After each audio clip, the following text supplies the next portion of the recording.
Okay, so tell me, you had a good game. You've drawn 13 fouls, I think, and you made a lot of important free throws.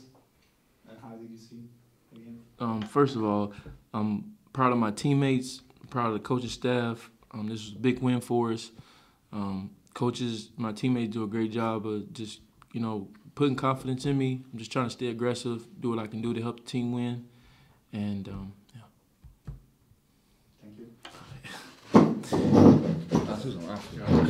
Figyelj, jó vagyok ilyen már. Look, I just stay here. Gratulálok a győzelemben, sikerült akkor ugye a 6. győzelmet a bajnokságban megszerezni, ugye a másodikat hazai pályán. Hogy láttad a mérkőzést? Egy nagyon erős keretet és egy nagyon jó formában lévő Zetét sikerült legyőznünk. Szerintem egész mérkőzésen remek volt a hangulat.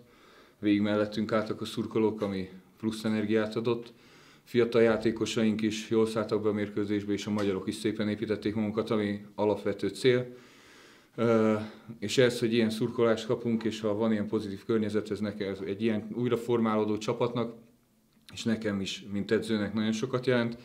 Most már pár hónapja itt vagyok Kaposváron, természetesen látom a hibákat, fontos, hogy ezután is együtt maradjunk, és büszke vagyok a csapatomra, hogy mekkorát harcoltak, és gratulálok nekik a győzelemhez.